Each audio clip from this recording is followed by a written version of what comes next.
Welcome to BBC International News. First I will tell you the news title and then the details. Great news, Israel attacks various parts of Gaza, including Rafah, killing 21. Update news, Israel told people to move from central Rafah, signaling a larger attack. Listen to the news title so far, now listen to the details. Israel attacks various parts of Gaza, including Rafah, killing 21. Israel launched attacks on various parts of Gaza, including Rafah, on Saturday. At least 21 people have been killed in Israeli strikes in Gaza. Israel has already ordered the evacuation of residents from other areas of the Rafah. With this, Israel signaled a larger operation in Rafah. The United Nations has warned that a direct attack on the densely populated town of Rafah risks catastrophe. AFP journalists, medics and witnesses reported Israeli attacks across the coastal region.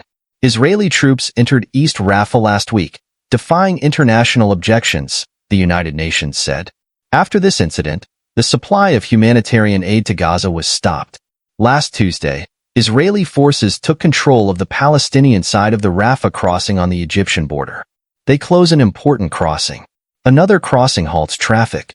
At least 21 people were killed in Israeli strikes in the central Gaza Strip, a hospital in Gaza said in a statement. The bodies of the deceased were taken to Al-Aqsa Martyrs Hospital in Deir al-Balah, Gaza City. Witnesses reported heavy airstrikes in Rafah. AFP photos showed smoke billowing into the city's skies. In addition, witnesses said that there was an attack in northern Gaza. The Israeli army said its troops were fighting armed men at the crossing yesterday.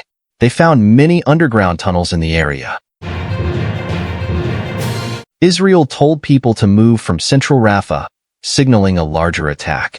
Israeli forces have ordered residents of the central Rafah area of Palestine to evacuate to the northeast. Through this, Israel signaled a larger operation in Rafah. Critics say the Israeli attack increases the risk of millions more people becoming homeless in Rafah. In addition, ground operations in the middle of the Rafah will see further devastation. Many more people will become homeless. In this way, the Israeli forces will advance in the entire city. Earlier last week, the Israeli Defense Forces, IDF, ordered people in the eastern Rafah area to evacuate. They then took control of the Rafah crossing near the Egyptian border. The IDF said they were conducting a thorough, precise operation in Rafah. The Israeli army said on Saturday that 300,000 people have left Rafah for the Al-Mawasir humanitarian area after ordering people to evacuate the eastern town of Rafah on Monday. Earlier on Friday, the United Nations said that 100,000 people had left Rafah.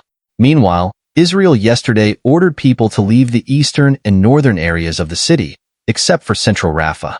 Such instructions are given through leaflets, messages, phone calls, social media posts.